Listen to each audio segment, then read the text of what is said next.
ఈరోజు నువ్వు కృంగిపోతుండొచ్చు, కుమిలిపోతుండొచ్చు, ఏడ్చుకుంటుండొచ్చు. చిన్న బతుకు, విలువ లేని బతుకు, నాది ఒక బతికైనా సస్తే పోయిద్దని చావు గురించి ఆలోచించుకోవచ్చు. నువ్వు ఏ విధంగా దిగజారిపోయావో, నీరుగారిపోయావో, కృంగిపోయావో భయపడకు బిడ్డ. నా దేవుడి రాత్రి నీతో మాట్లాడుతున్నాడు. నా ఒట్టి మాటలు కాదు ఇవి, నేను నా తలంపులో పలికిన మాటలు కాదు, నా దేవుడు ఇచ్చినటువంటి ఆలోచనలోంచి నేను పంచుకుంటున్నాను నీతో. నా దేవుడు ఇచ్చిన తలంపుల్లోంచి పంచుకుంటున్నాను. నేను ఎలాంటి వేదనలు ఇక్కడికి వచ్చావు, ఎంత కృంగిపోయి వచ్చావు ఇక్కడికి, ఎంత ఏడ్చుకుంటూ వచ్చావు, ఎంత దిగులు పడుతూ ఉన్నావు, ఎన్ని మాటలు పడున్నావో ఇప్పటికేనా. కానీ సరైన పని చేసావు, సరైన నిర్ణయం తీసుకున్నావు. మోషే దేవుని దగ్గరికి వచ్చావును, యోసేపు దేవుని దగ్గరకు వచ్చావును, యాకోబు దేవుని దగ్గరకు వచ్చావును,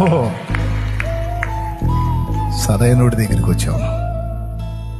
ఆయన కార్యాన్ని తప్పకుండా నువ్వు అనుభవించబోతున్నావు. అనేవాడిని అనని, నవ్వేవాడిని నవ్వని, ఎగతాళి చేసేవాడిని చేయని, పర్లా. అవన్నీ ఉంటేనే రేపు నీకు సాక్ష్యాలు. అవన్నీ లేకపోతే సాక్ష్యం ఏం చెబుతావు రేపు?